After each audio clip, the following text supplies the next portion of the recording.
today is going to be super special because we're going to get into the Body Patience Guide, which I sent everybody here. So if you didn't print it out, it's okay. But this is one of the most powerful pieces of information you can have for your clients. So I'm really excited about getting into that. We got an hour and a half together, so I think we're going to be good with the time. So let's go ahead and we'll get started. So again, I just want to keep coming back to this quote from Anne Frank, how wonderful it is that nobody needs to wait a single moment before starting to improve the world. And then I would like you to consider how you are improving the world through teaching Pilates. Now, you know, some teachers might roll their eyes at that, like the ones who are uber focused on the perfectly executed exercise. And so I just want to encourage, if you tend to be one of those people, like how are we really changing the world through teaching Pilates? Know that you are that catapult that creates the ripple effect. So we'll get into this. So here's the Body Patience Guide. And I wanted to share another perinatal Pilates specialist, Rachel, who lives in Massachusetts. And this is an email, just a clip of an email she sent to me recently. She said, I wanted to share that your education is working.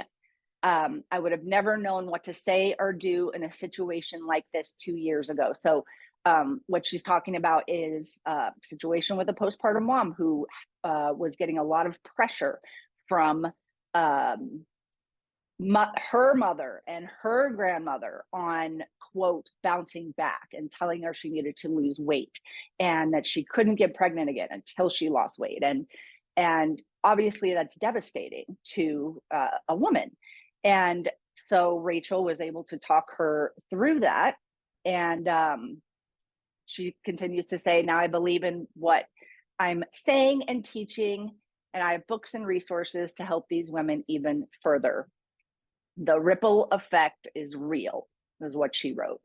And the book, I mentioned this yesterday, but I'll show it to you today, is Body Patience, that's my guide.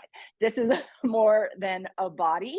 This is the one I recommend if you really want to get deeper into the body image side of all of this. So that's the book I recommend.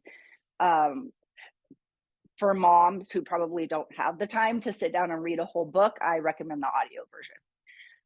Okay, so again, this is just a little review that your potential as a perinatal Pilates specialist, having confidence in yourself, competence in your skills, and making a contribution to society. When you have competence and competence, you make that contribution to society.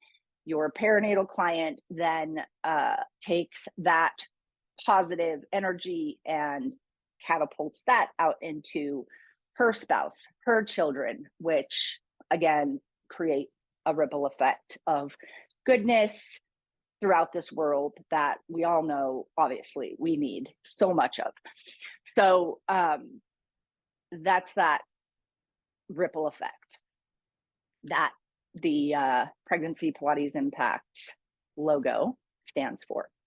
So, okay, now we'll get into, okay, so I just wanted to share this really quick. I told the story on Tuesday about why I'm continuing to teach this special population and finding a bigger purpose for what you're teaching.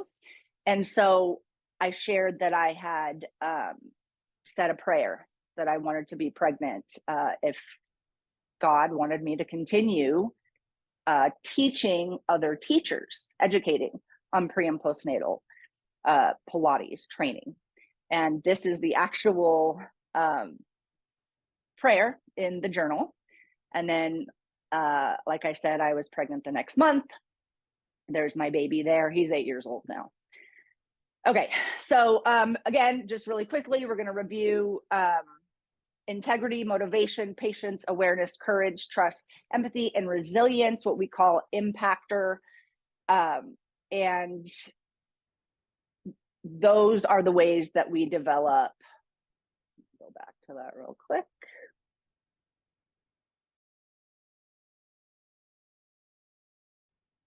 But this is how we develop these traits of confidence, competence, and contribution. Okay, so now we're recording. So 6 months to 2 years, the amount of time it actually takes the postpartum body to return to its more familiar form. We've got why 6 months to 2 years, okay?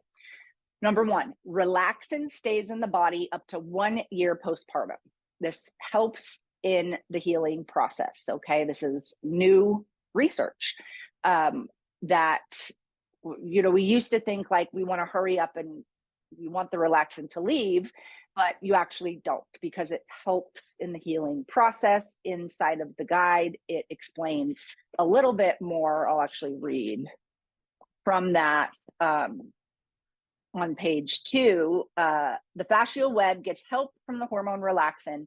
During pregnancy, relaxin obviously allows your body to expand by loosening the fascial web.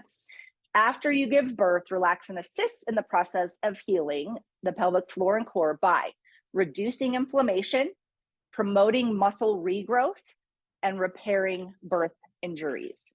Okay, so very helpful. And then number 2, new fascia science shows that it takes connective tissue 6 months to 2 years to go through a full regeneration. And I mean, a year and a half, like that's a long span of time where you could be more, where one woman might be healed more so than another. Okay, the other thing that I was thinking about yesterday in that 2 year mark, and I was sharing the story about how I wasn't fitting into my genes, my pre-pregnancy genes at 1 year postpartum, is that, and then 2 years postpartum, I was able to. What I realized was it's the width of the hips is what it is. It's not even the weight. It's just that the pelvis just has not returned to the pelvis that it's more familiar with. Okay, so why do most sources say it takes a few weeks to a few months? So this is why. OBGYNs are trained to focus on the health of the female body from a medical perspective, not an exercise perspective. They base healing time primarily on the uterus, 6 to 8 weeks. That's about how long it takes for the uterus to shrink back to its more familiar size, pre-pregnancy size. And the vital signs, okay, like blood pressure, things like that, return to pre-pregnancy levels at about 3 months postpartum. The ACOG, which is the American College of Obstetrics and Gynecologists, has made progress on postpartum care, but exercise guidelines are still vague. So in 2018, the ACOG added the 4th trimester checkups as the new protocol for postpartum health in place of the traditional 6-week checkup. So for forever, it was you had your baby. That was when you saw your doctor.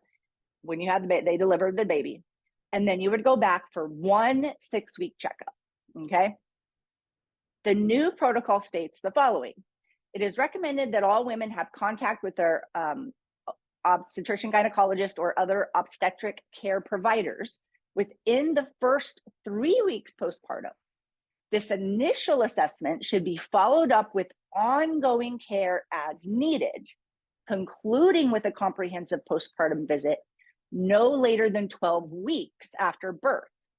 So while that's amazing that they're supporting women now through that 4th trimester, those 3 months, obviously what's missing is what's happening after those 3 months. Okay, so ACOG's postpartum checkup protocol, 4th trimester to 12 weeks. So this is the checklist of things that the OBGYNs need to be pinpointing in their visits. Not just OBGYNs, also they can have postpartum counselors, things like that. So they have mood and emotional well-being taken care of. They have infant care and feeding. Now, infant care and feeding, interestingly, was one of the bigger issues or points of education in this whole list. They have sexuality, contraception, and birth spacing. So like how long you should probably wait till you get pregnant again.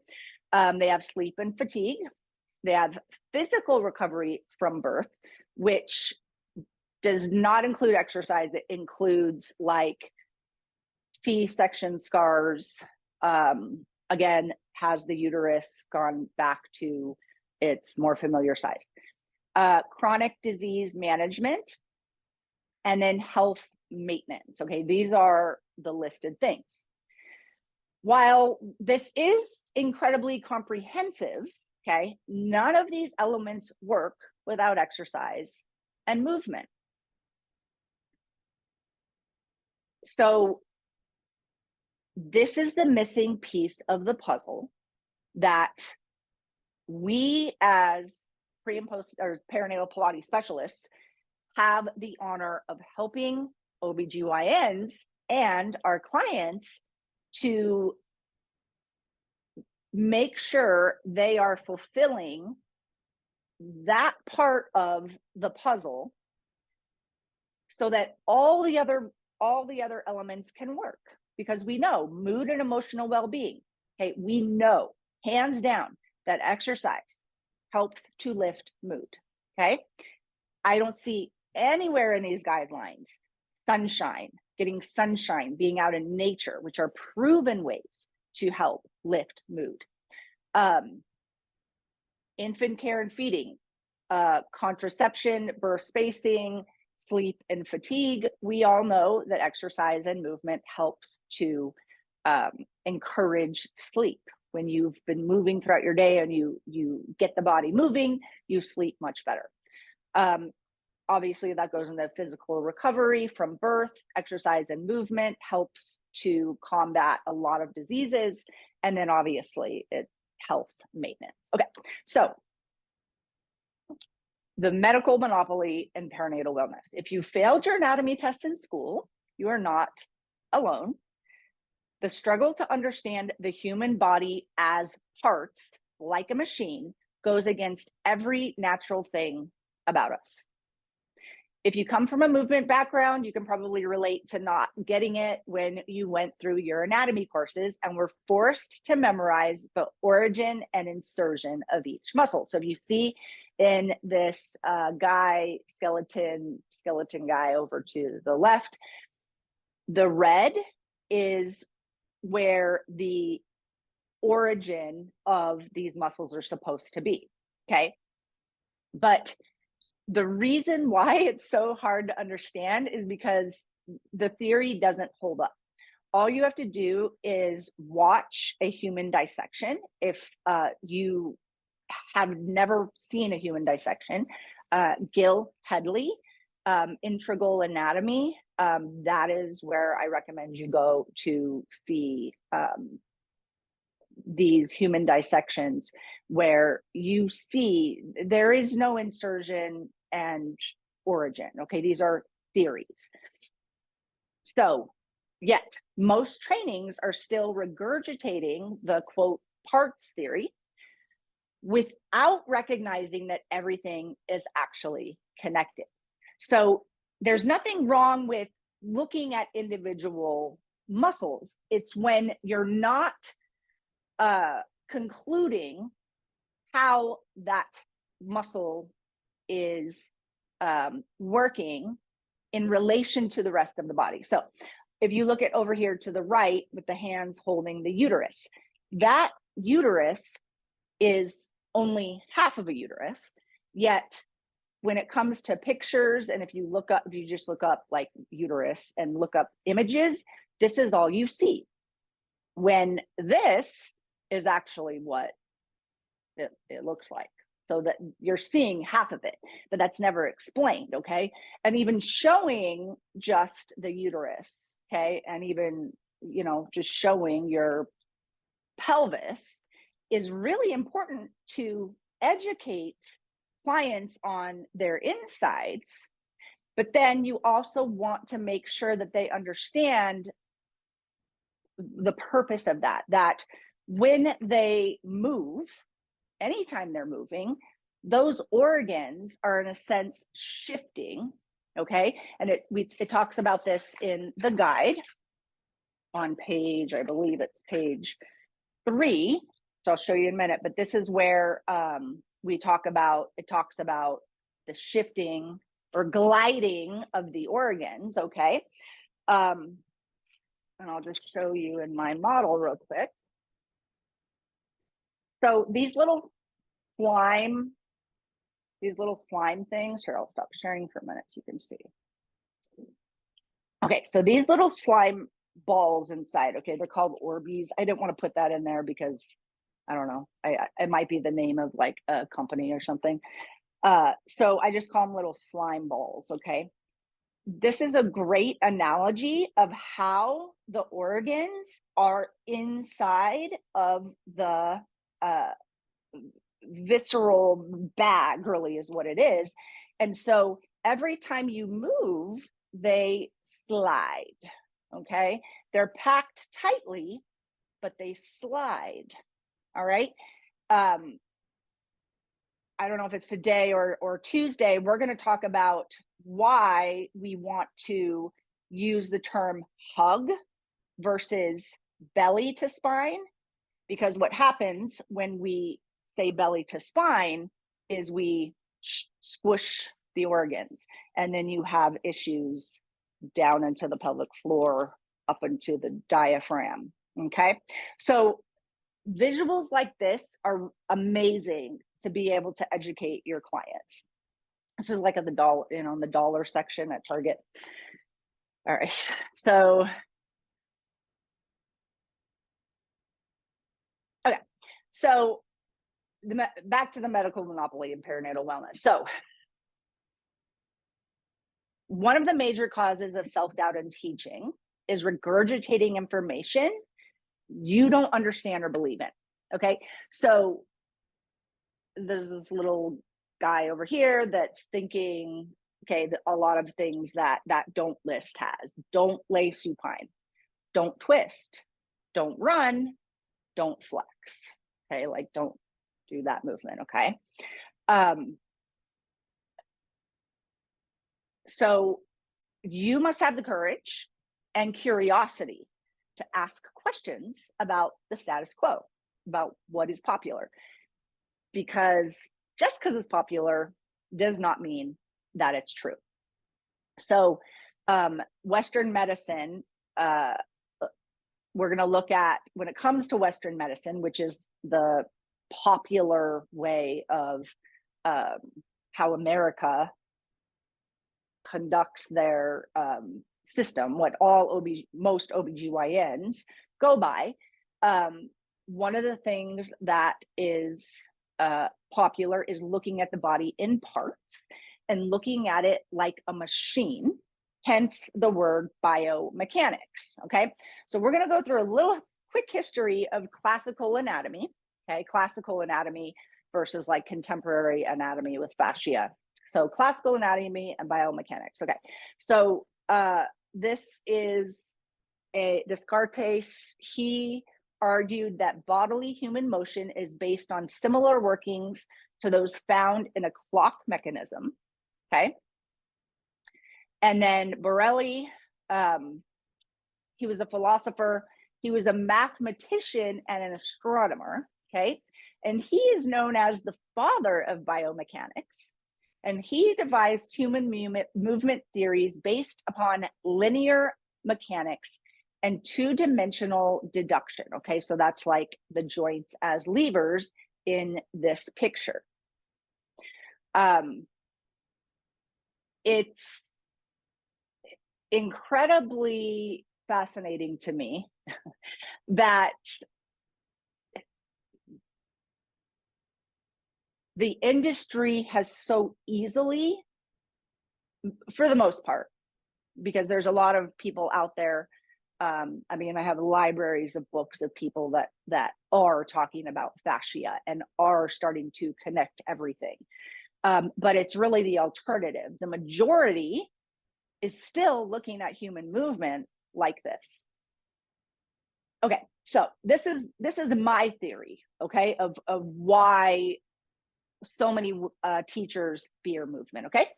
The problem with popular anatomy has a contributed fear of movement. This is biomechanics versus biomotion, okay? So biomotion is a term created by Joanne Avison, who is a fascia expert and author. Another great resource. Let me show her book. She's actually she's actually coming out with a new one soon, but this is her book, Anatomy, Yoga, Fascia, Anatomy, and Movement. So that's her word. So this is my theory. From a biomechanics perspective, the body is seen as a machine in parts. If the body is a machine, then it is breakable, unable to adapt, and therefore teaching movement is feared. So an example of that is don't twist and stay in neutral pelvis. We're going to talk about neutral pelvis on Tuesday. Uh-oh, what just happened?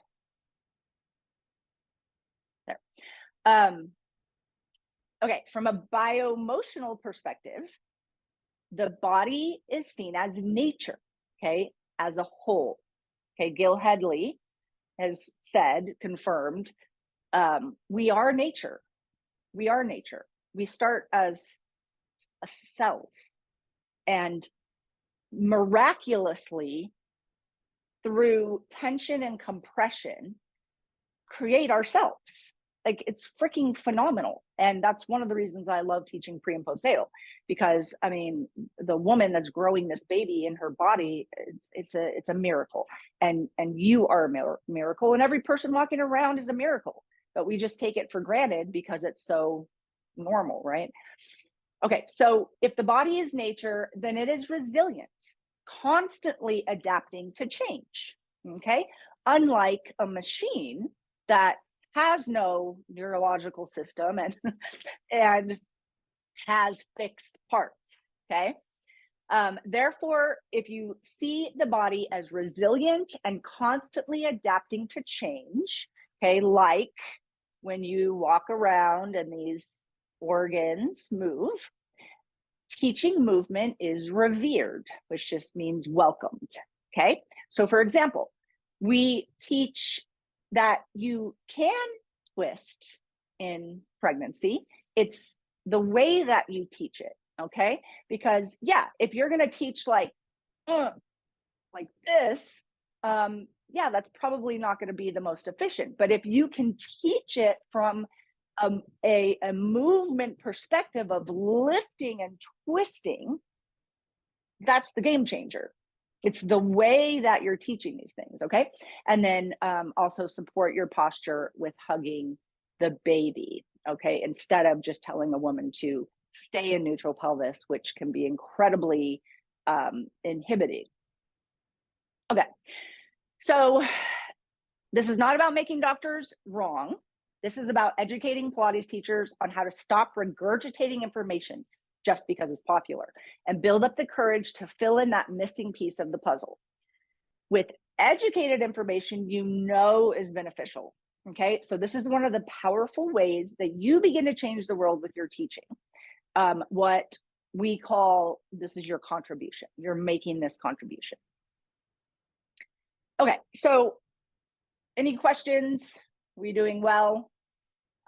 Just let me know. You can put in the chat or unmute if you have any questions. So now we're going to get into understanding the core and the pelvic floor, going from the old perspective to the new perspective. So the reason why I'm super passionate about all of these old perspectives and the new perspective is because I used to be one of those people that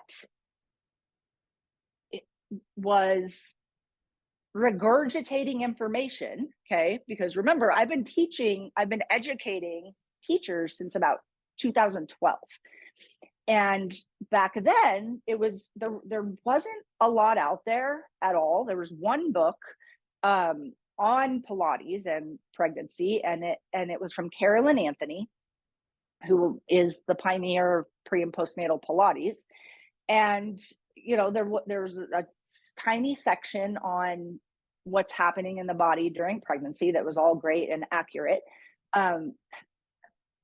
But everybody else was talking about this core four, the diaphragm, transverse abs, multifidus, and the pelvic floor as the core canister. Okay, again, using words like a canister is like it's a fixed, okay? The new perspective is that our deepest core muscles, they start from the feet, they envelop through the back of the calves, the back of the knees, they envelop the entire inner thighs through the pelvic floor, the entire core, the psoas,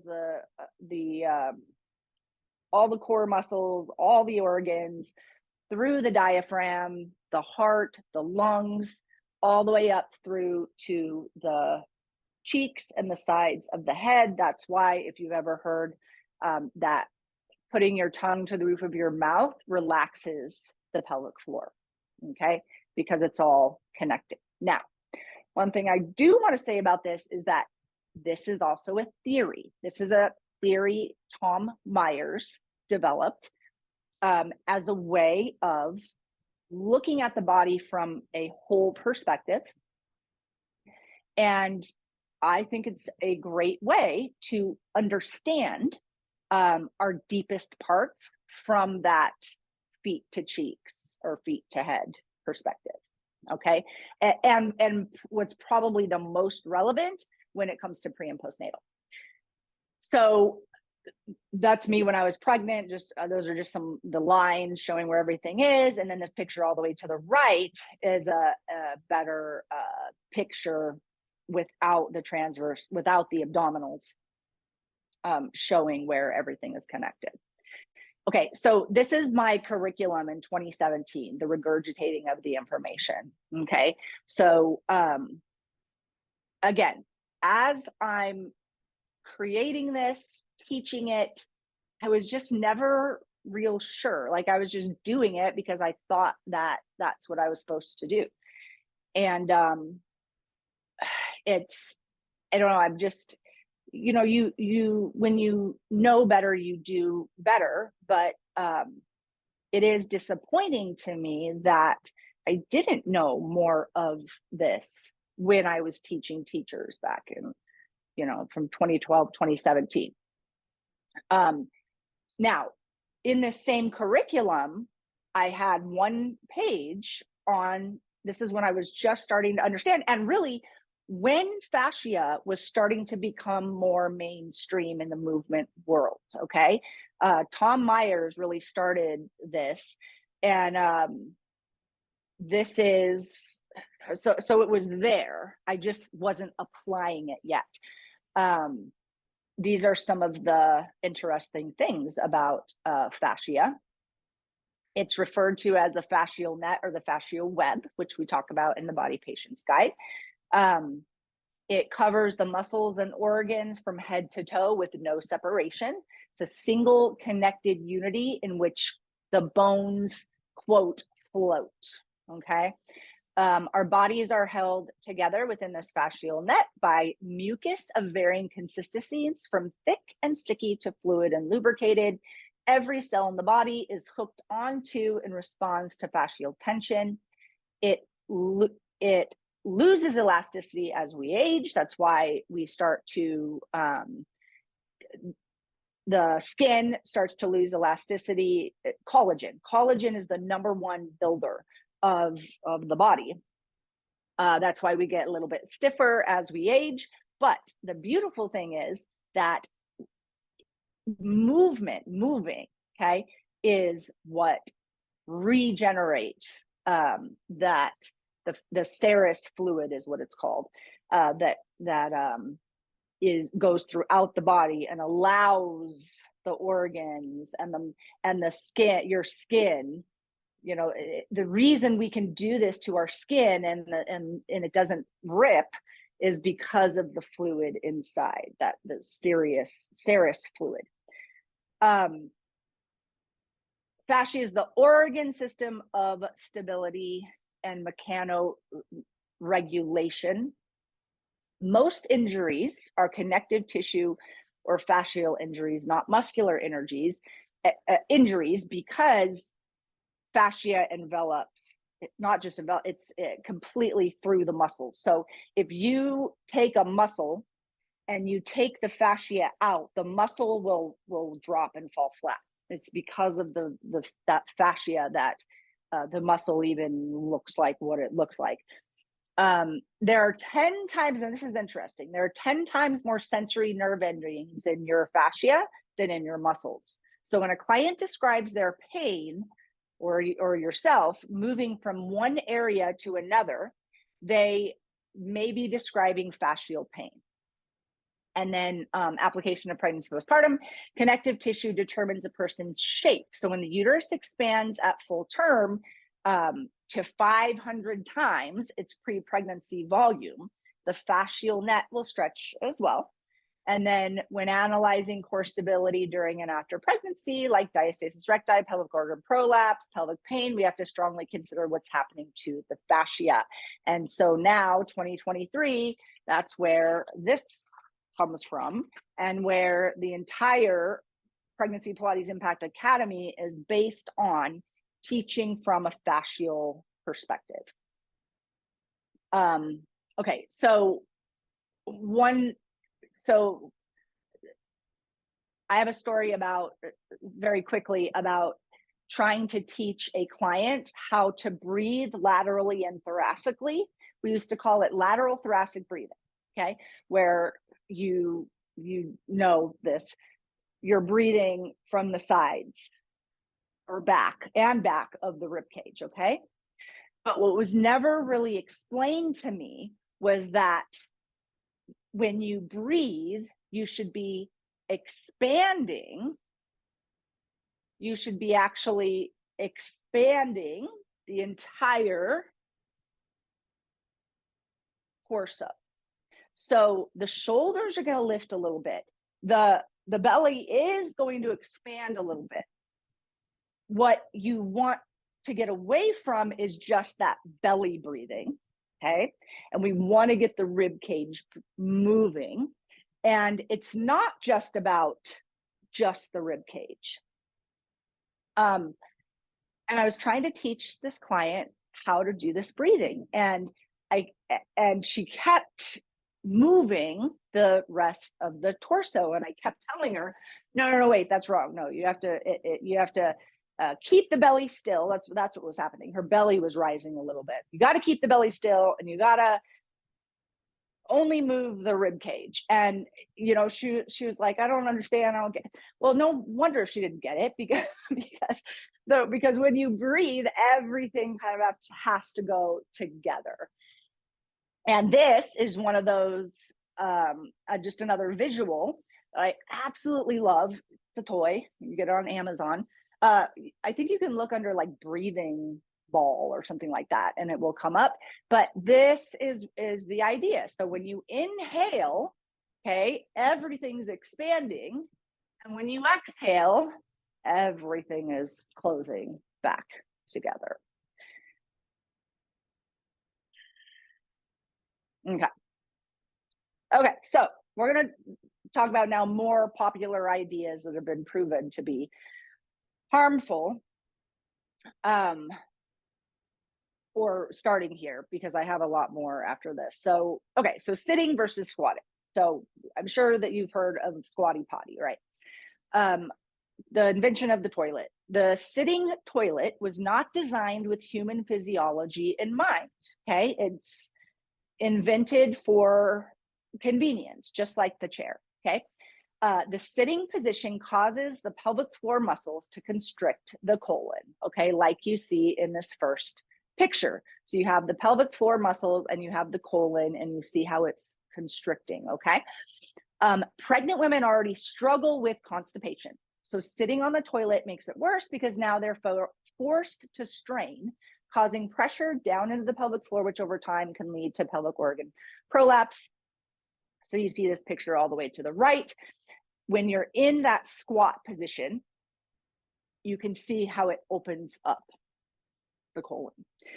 And just sitting in a squat position by itself as well is what's recommended throughout the day, as long as they don't have prolapse, to stretch not only the pelvic floor, but the back and the glutes. And it's a fantastic position to practice. So just simply putting a stool under the feet, which is where the squatty potty comes from, will position the pelvic floor to open, placing the colon in a more optimal position. So fun fact you can share with your clients. Okay, so just because it's popular doesn't mean it's true. So just for fun, let's look at examples of how mainstream beliefs have proven to be harmful over time. More about this medical monopoly. So check this out. More doctors smoke Camels than any other cigarette. Okay. This is from 1930 to 1953. Doctors promoted smoking. Then they realized that maybe smoking wasn't such a good idea. So starting in 1940, okay, you have over 5,000 people dying from lung cancer.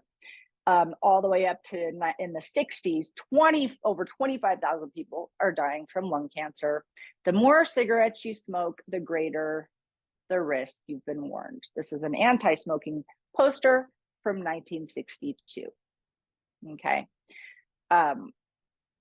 Just because it's popular doesn't mean it's true. Here's more examples. Okay. Cigarette ad for mothers in 1958. Okay.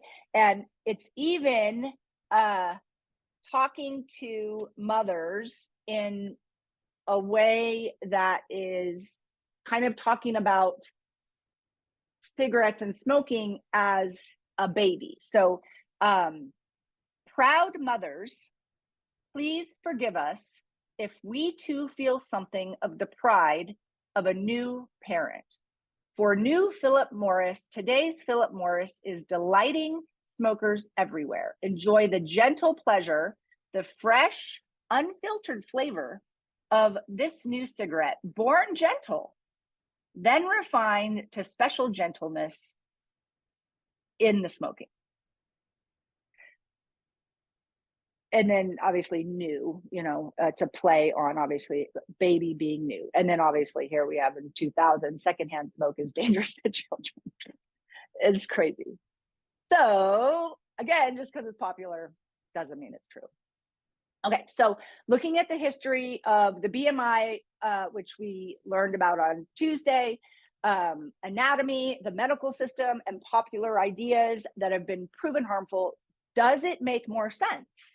Why we get confused, and then why we fear teaching the special population. I hope I've made that point well. Okay, so now we're gonna go ahead and shift into our training on the HEALS guide. So in September, there's gonna be a master class for the students of Pregnancy Pilates Impact Academy. We're gonna spend 2 to 3 days. I haven't figured out the details yet, but getting comfortable with teaching body patients to your clients with several ways to implement that HEALS formula. So today, though, you're gonna learn one sequence that you can teach to your next client, plus ideas on how to add to it, okay? So I've just check marked what we're gonna go through. Let me, oh no, I have this here, so I'll just talk you through it if you don't have the next page, which is number 7, and it talks about how to use the heels guide. So the list of elements to help optimize healing is derived from many different sources. You can find all of the resources of where this comes from in the back of the guide. You aren't expected to try to teach all these at once. Use your creativity and planning skills to decide how you will incorporate the elements.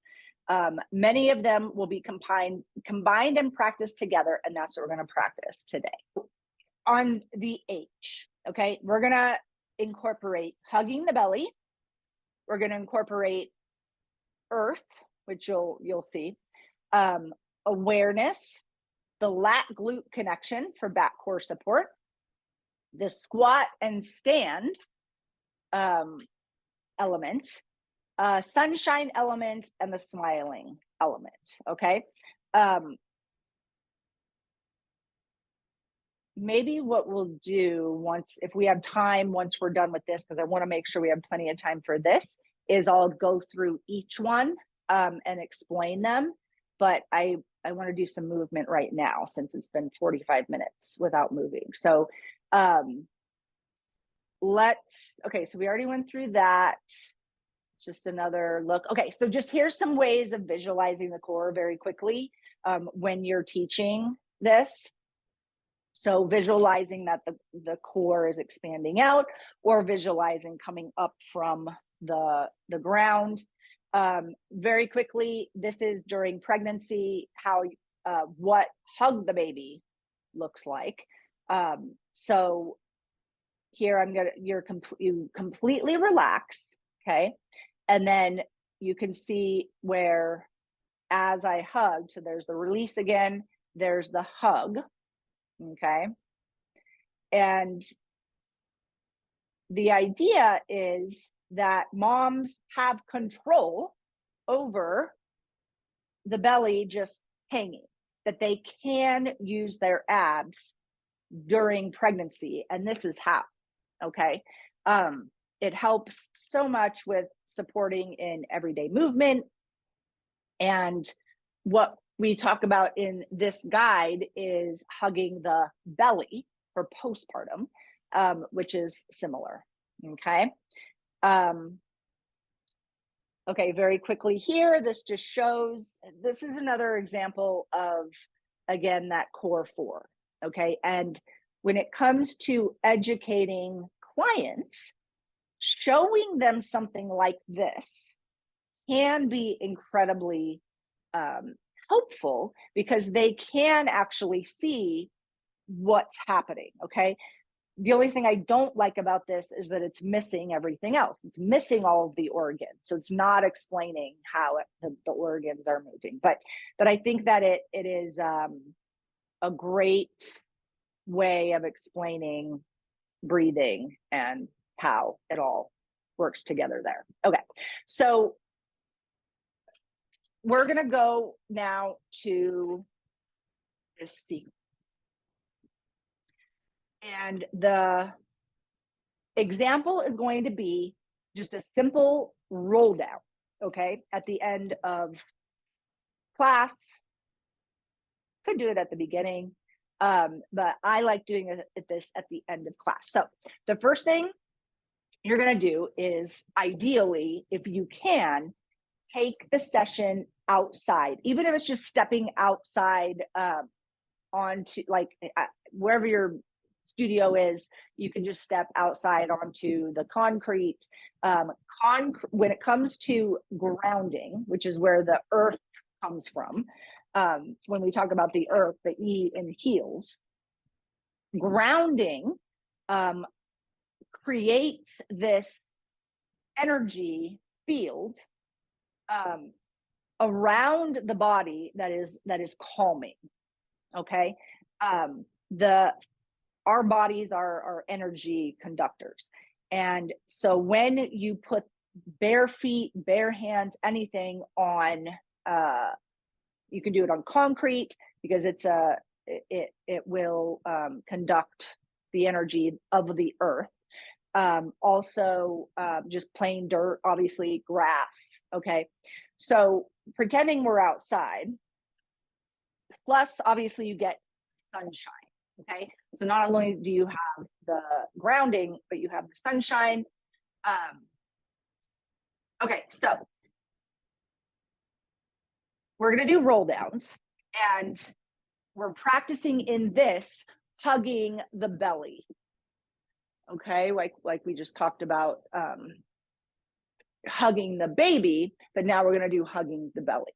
Okay, so ideally also that the feet are bare. So knees are slightly bent. Okay, we talked about this on Tuesday where we can feel the glutes a little bit. Okay, and let me give you an example here. So take a deep inhale, exhale. We're hugging lower abs, middle abs, upper abs. Okay, and dropping in the chin. Notice I'm taking these little wriggles. Okay, and that's going to help release the tension in the rib cage. And knees are slightly bent, and we're rolling down one vertebrae at a time. Okay, take a deep, expansive inhale. Exhale, lower abs, middle abs, upper abs are what is controlling this. The energy is pushing down into the feet. Okay, then we're going to go ahead and add the blooming flower as we roll up, which you learned on Tuesday. Reaching, come here so you can see. Then we're going to do this little shifting so we can feel that lat glute connection. Okay, and this adds that expansion. Okay, for confidence and courage and uplifting feelings. Then you're going to cue a smile. So we'll do it again, and this time we'll cue the smile. So slightly bending the knees, dropping the chin, lower abs, middle abs, upper abs. Slowly rolling down. Awareness in the glutes, in the abs, lower abs, exhale, middle abs, upper abs. We're going to cue a smile. And sometimes it's silly, so people laugh, which is even better. And you're feeling that lat glute connection. And you have then added, squatting. Then we're going to come, down to the squat. So you've done 2 of those, okay? Then you can come down to a squat. I like having hands here because it brings a closed chain connection. It brings the energy in, and then you can have them come all the way down, place their elbows in the knees here, okay? And let them shift side to side. They can still smile. You can still be cueing a smile. A little bit of shifting here. Expansive breath into the back. Now, they're going to do what's called a preparatory counter movement to stand up, okay? This is, there's different ways you can get up from a position like this. The preparatory counter movement teaches them how to conserve energy. So it's happening from the bounciness of the fascia versus muscular energy, okay? So all they do is they're going to take a little bounce to come up versus a pressing into the glutes to come up. Now, one or the other isn't more correct. It just depends on what you're going for. So you could do both. If you want to teach moms how to really tap into those glutes, if mom is really having a hard time understanding that glute connection, having her tap into the glutes to come up press into the heels to feel those glutes is a really great practice. And then you can even come here doing little squat, active squatting here, okay, to come up. If mom has a really good understanding of her glutes, if they tend to be tight, and she just needs to conserve some energy, then you can teach her a little bounce. And that goes for pretty much any movement. You can do that preparatory counter movement. So it's a difference between fascia, using that, the energy from the fascia, the bounce, and muscular energy, okay? So this is what I recommend that you do, is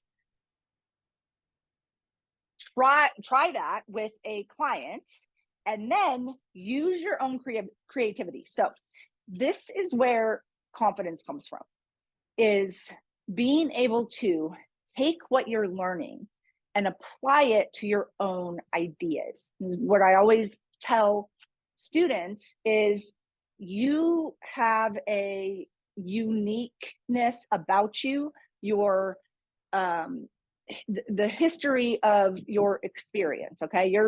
Your experience is unlike anybody else's, okay? My experience, I was a dancer. So I might add some, that's maybe where this all comes from, this stuff. You have within you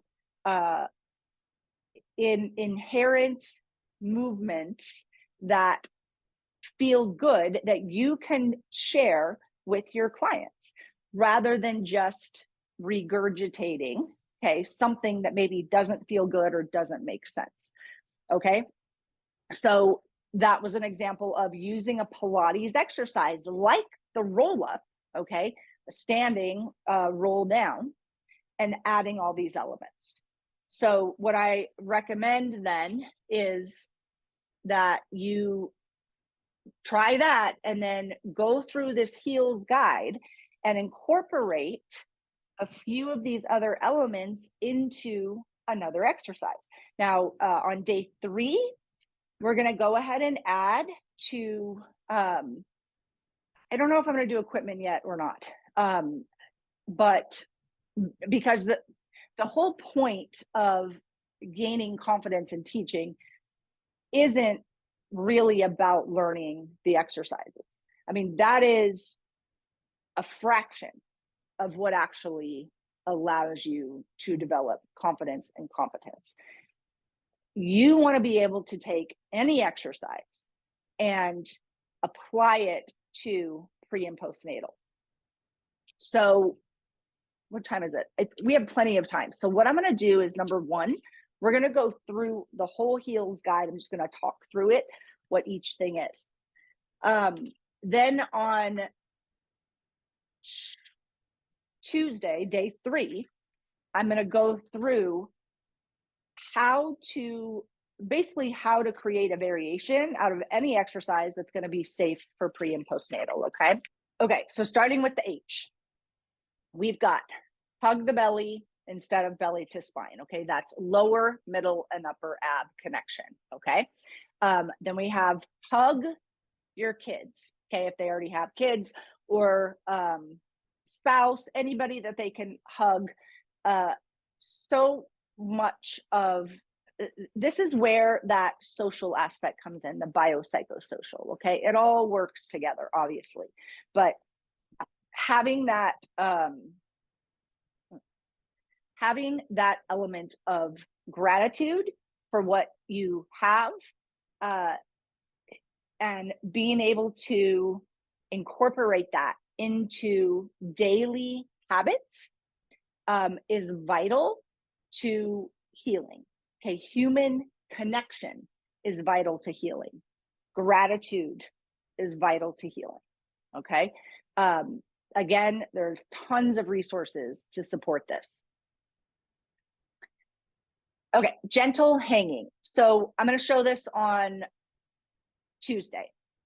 which I will have to have the equipment for. So I will be downstairs in the studio showing it on equipment. But you can also do this at the top of a doorway.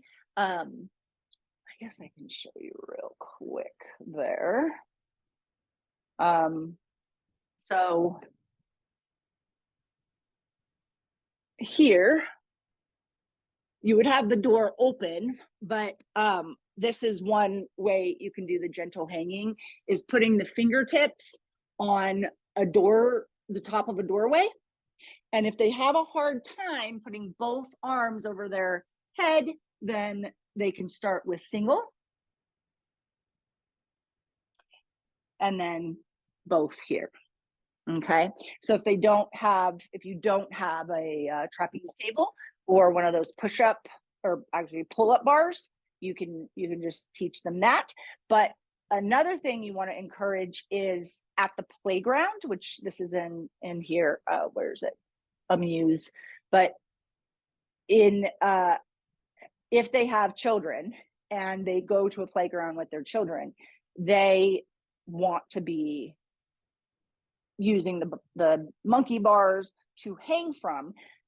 It's gentle hanging, so the feet stay on the ground. They're not actually going to be hanging without the feet, okay? And again, we do that in that first 1 to 2 years postpartum because it might be too much for that fascial web to take on the weight of the body too soon, okay? And definitely not during pregnancy. During pregnancy, always keep the feet on the ground. Recommended. Again, you've always got people that might be able to do so, but I tried it during pregnancy and it was not a good outcome. I was definitely sore for several days afterwards. Okay, so asking for help, all right? We have a culture of women who it's like we feel like we have to do everything. And you really want to encourage your clients to ask for help, especially in this healing period, because this is more stories.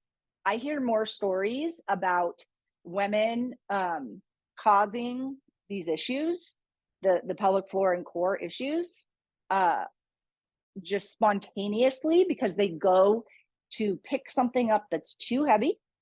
One situation is actually a teacher who was, I believe she was pregnant, and she went to go pick up, it was a friend's child, and she just went to go pick her up without thinking anything of it and felt her abdominals separate or split. I believe she did have a hernia. Now, in the course, we talk all about the difference between hernia, diastasis recti, and the short answer of that is that diastasis recti is simply a widening and thinning of the linea alba, which is the connective tissue that connects all of the abdominals. And then hernia would be an actual hole in that connective tissue, okay? So asking for help, this is why that's crucial, okay? Hydrating, drinking water, also hydrating, moving the fascial web, all right? So when you move, anytime you move, okay, you are creating that movement within the bones and muscles and the organs, okay? So you can teach them about that hydrating, all right? That the guide actually teaches them. And then hope for healing. If they do not believe that they will heal or are not hopeful that what they're going through is going to get better, they probably won't get better. And this is something that you want to listen for whenever you do that initial consultation with them, that verbal consultation, is what do they say about any issues that they have? Are they adopting it as their own? For example, if somebody has, let me think of a good example. Well, one example, a personal example, is there was a neighbor who had, I don't even know what the name of the disease was, but she talked about it all the time, and always talked about it as her disease. So she would say, my disease, okay? And so she had completely embodied that was the trajectory of her life now, is that she was living in this disease, and that was it. You want to encourage clients to separate themselves. I guess another one would be like depression, my depression, or I have a friend who goes through multiple sclerosis, which is actually much more severe. Arthritis, rheumatoid arthritis. By the way, when somebody gets pregnant, if they have rheumatoid arthritis, it actually gets better with pregnancy. But anytime a client adopts their issue, you want to encourage them to stop doing that and see it as separate. And that is that more hope for healing. Okay, so if they do already have prolapse or diastasis recti, they don't want to say my diastasis recti or my prolapse. They just talk about it as something that can be healed, hope for healing. Okay. Anatomy of an Illness is another book. I don't know if I have that on the references, but we'll talk about that in a minute. But it basically comes down to, and also The Biology of Belief is another book. It just comes down to that almost everything is belief and how we see things. Okay, so that's the H in the HEALS formula. The E is expansive, tension-free breathing moments, allowing the rib cage and core to naturally expand 360 degrees with a longer exhale than the inhale. Okay, so the research shows that really for everybody, but especially for pre and postnatal women, you want to focus on getting all the air out. A lot of times people are stuck either in an inhale or that exhale, okay? And so using the ball again, that's what this expansive, tension-free breath, okay, will create, is as much as they can get this rib cage moving, okay? You have them inhale. I might as well just go through it real quick. Let me stop sharing. Okay, so this is my favorite position for getting an expansive inhale and exhale, okay? You have them kneel. Now, if kneeling is uncomfortable for them, especially in the third trimester, coming all the way down like this can be uncomfortable. So just putting a ball there can help. Just give them something to connect also into the pelvic floor.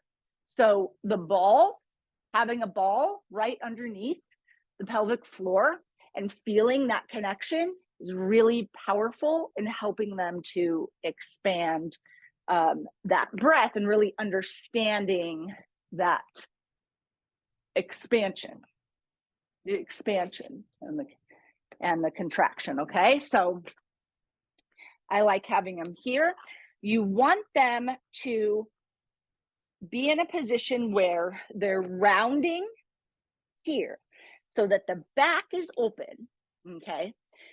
And the hands are connected, but they could easily lift them if they needed to, okay? So first cue is to exhale all the air out. And when they do that, they're contracting they're hugging, lower abs, middle abs, upper abs to push the air out, okay? Then you go inhale.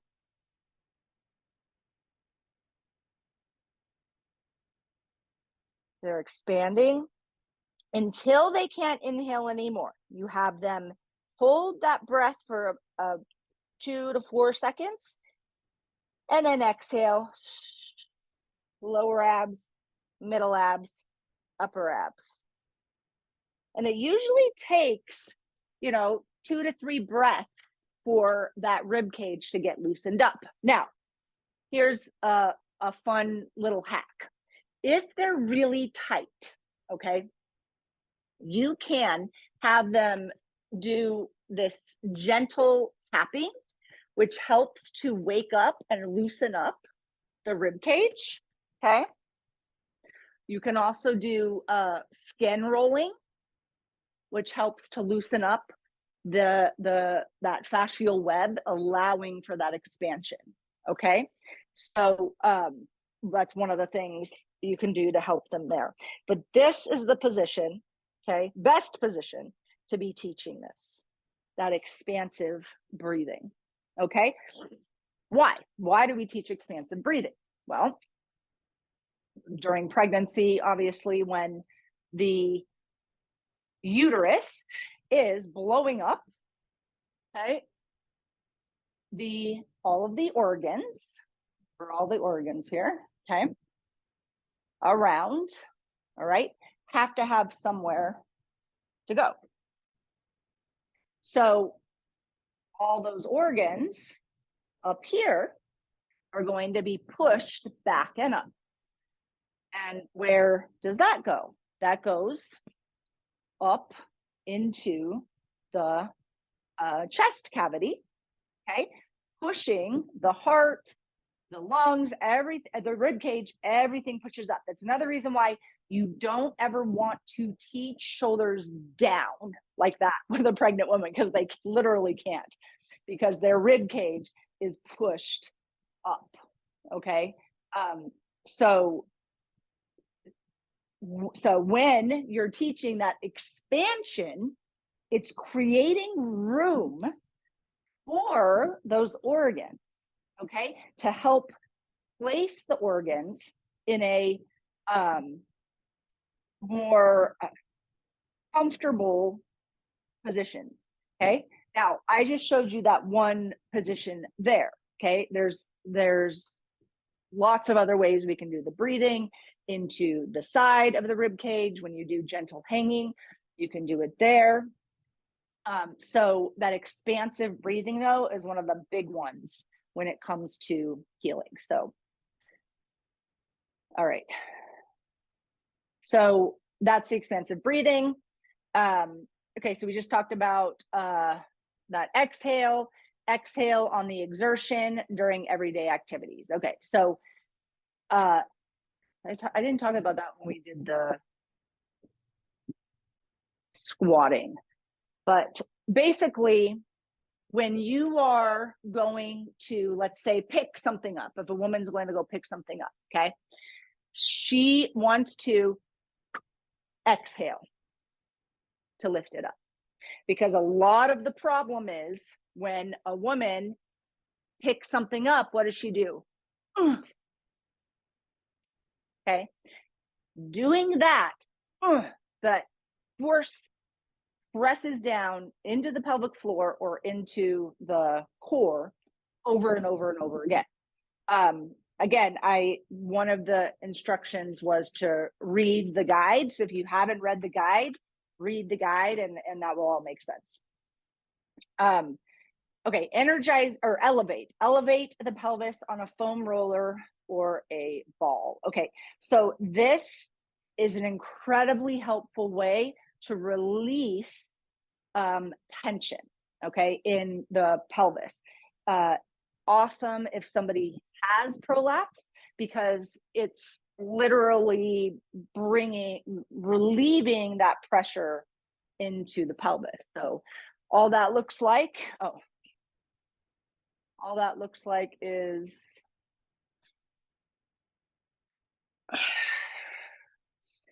Exhale, coming into the bridge.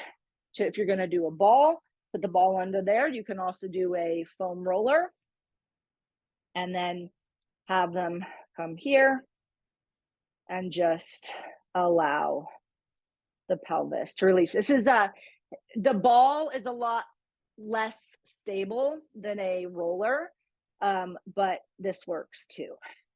And you can have them just do tiny little circles here. It's a really great exercise. This is a great alternative or modification for any of those exercises, mat exercises that involve bringing the hips up, like there's like boomerang, there's the scissors, what else is there? Bicycle, all of these, okay? Great way to do this. Inside the academy, we've got full sessions using this ball. To come up, exhale, press in, okay? And then here's another example of coming up. You can use back of the leg, catapult, coming up, or you can have them come to the side to push, or if they're not doming, you can have them come here. Okay. So little extras there for you. Uh-oh. There we go. Okay. Energizing environment, that's just encouraging that not only in your studio, but encouraging them to be aware of what their environment is on a daily basis. Encourage them to get, uplifting essential oil smells. I like to do spearmint and orange, things like that. This kind of goes where the getting help comes from, making sure, that the spaces are clean and uncluttered, and stuff holds on to energy. And having plants, always having live plants, green around, helps incredibly with keeping the nervous system in check, the cortisol levels down, to be able to, again, all of this is to optimize healing. And then we talked about earth, the grounding, okay? And eating nourishing foods. Now, I'm not a nutritionist, so I don't teach any of that. If you are, that's amazing. Basically, though, what I do just like to give as a general, like, make sure they're eating. Like, moms need to be eating. And this is a big one, because we get back to that body image situation where if they are feeling like they need to lose weight, if they're being told they need to lose weight, these eating disorders are incredibly prevalent. So encourage them to be eating nourishing foods. If they need help in that area, find a nutritionist for them. Okay, the A is action. So variety of feel-good, dynamic, small, medium, and large movements throughout the day. All right, so encouraging movement. That's why I love the blooming flower. On Tuesday, I will show you another one called the spine dance that is really helpful in getting moms moving. So the body can't heal if it's not moving, has to move. Awareness of tension-free posture, breathing, and healthy movement habits, okay? So if you're not aware, if mom is not aware of anything that's going on, she can't do much. So it's just being aware of what she's doing throughout her day, being aware of her posture. Is she walking around like this? If this is how she's walking around and she wants to heal or prevent diastasis recti, well, that's not going to do much because all she's doing is pushing out into that core. Encourage the lift, encourage gentle hugging. Okay. Allowing all feelings and mistakes. So one of the biggest problems and one of the lowest energy places we can be is in shame. When we make a mistake and we are constantly telling ourselves or shaming ourselves for that mistake, you're, number one, you're going to go into, or mom, everybody goes into that rumination, that place of rumination, negativity. The posture tends to go along with that, where you're coming down literally on yourself. So it's working that we are humans, and you must allow for mistakes to happen, and then celebrate that you're human. Like, things happen. And so one very common one is moms feeling shame about not keeping the house picked up or something like that. Allow that when you've got a baby, that thing, you're going to need help. So that's just one example. And again, as I'm saying all these, I encourage you to come up with your own examples in your own life or with clients. Okay, attendance, obviously, to your Pilates sessions and any at-home practice. Amuse. Okay, so you want to amuse yourself, play on the playground with your kids. I always say be the weird mom, because most people are not doing that. So maybe you can encourage moms to do that. It's really just about living lightheartedly. Okay. L is in the heels is lat glute connection for back core support. We talked about that on Tuesday. Uplifting language about yourself, your children, your relationships, your healing. Okay.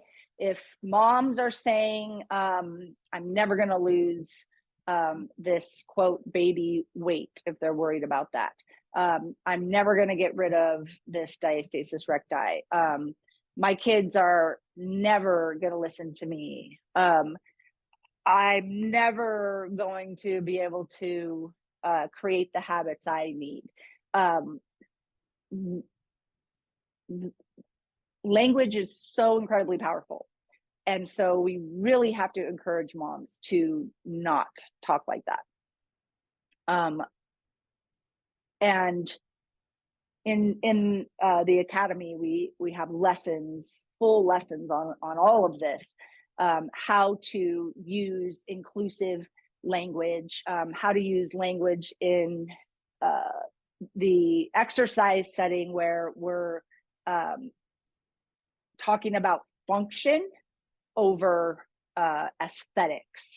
Okay, so talking about getting strong arms so that we can pick up our growing toddler and hug them, versus because we want to have skinny arms, as an example. Okay, lay on the ground for moments of rest, playing with the kids, or a few exercises. Okay, so that's giving mom the chance to release, and it also encourages that action, the variety of movement. Okay, on the ground, lifting up. Laughter. Okay, so Anatomy of an Illness is another book that was written in like the 50s or 60s maybe, of a man who basically healed himself. I think it was a doctor. It was a doctor who healed himself of cancer, I believe it was, through laughter. And there's a lot more to it, but that's kind of the premise, was that they gave him like 3 months to live, And instead of going home and dwelling and ruminating and basically just preparing to die, he started to do things that uplifted his spirit. And he ended up with a series of other things like vitamin C. There were some other natural things that he did. He was able to cure his cancer. And another thing, laughter. There's actually a lot of research on this, that it not only, obviously, all you have to do is laugh to know that it strengthens the abdominals. So that's super fun. And then obviously, besides the fact that it uplifts the spirit, the vibration of laughing, singing as well. Should have put singing on the S. These are all ways of healing the body, ways of naturally healing. Okay. And then listen to uplifting energy music or an energizing music or sounds. Goes along with that. Okay. We'll get through this S pretty quickly. Squat, sit, stand throughout the day. Variety of movement. Supple, resilient rib cage with skin rolling and gentle massage. We talked about that a little bit. That kind of goes where the rib wriggling goes with. Just keeping moving. Skin, the dry brushing, tap, brush, shake. So I started to get into that with the tapping. This is a Eric Franklin way of getting the body to energize or release. It's also can be relaxing. Dry brushing is something actually that Joseph Pilates recommended, and it's great for lymph flow. Okay. Social support, positive, life-giving relationships. Okay. So we talked a little bit about this yesterday with the biopsychosocial. Sleep. Okay. Sleep is absolutely vital. And it's so obviously difficult for new moms to find those moments or nights of full sleep. So with the prevalence of postpartum depression and lack of sleep, I strongly believe those two go together. And one of the reasons why postpartum depression is so prevalent is because moms have lack of sleep. The other thing with sleep, as far as healing is concerned, is the body heals during sleep. So when mom is missing out on good restorative sleep, she's not going to heal as quickly. That's why when somebody gets in an accident or they're in the hospital, why hospital staff will tell visitors, you can only have visitors at certain times, because that sleeping and resting, silence, times of just silence are really important. So however you can work out supporting your clients in getting help with sleep, finding those moments throughout the day where somebody can take the baby, things like that would be really helpful. Okay, we talked about sunshine. It's vital for energy, healing, and combating depression. And then we talked about smiling. This just physically softens the frown lines. It reduces stress and it uplifts the spirit. Sometimes if I feel myself like getting really serious, like in the car, let's say, I just start like making myself smile, and it's funny as well. So you get that laughter as well. So, okay. So right on time, I got through all of those for you. So that's the HEALS formula. If you haven't read through all of this, highly recommend that you do that. You don't necessarily have to print it out if you don't have that ability, but you are going to be armed with information that so many women need to hear. And then consider, how could you share this with the OBGYNs in your area? Could you do a workshop on something like this? And again, all of the resources are back here. So if there's any question of where any of these ideas come from, all of the references are here. All of the books, the research. I have tons of other influences I didn't really talk about in my opening of people who have influenced this education, but it's all there. This is where you get to make that contribution. Your turn exercise today is to take what we did with the heels guide on page 7 and practice with a client, and or make up your own. Use the heels guide. Pick out this page has one that's a little bit smaller, so you can write notes. Pick out some to add to your own sessions. And this is how you make change, how you make that contribution. And not, I mean, it is completely the difference between just teaching the exercises and actually providing life-changing sessions to your clients, like Joseph Pilates originally intended as return to life. So thank you so much for being here. If you're watching to the end of this training, then I know you're committed, and I'm so grateful for your dedication and joining me in this mission to help pre and postnatal women around the world. So have an amazing day. Again, you can contact me on Instagram if you have any questions, and we will have day 3, which is going to be full of really great stuff on the pelvic floor. We're going to go deeper into this guide and how you can continue to help your clients. And we're going to go over the Pregnancy Pilates Impact Academy, what's inside there, if you feel like you want to continue your education. And I'm grateful for you.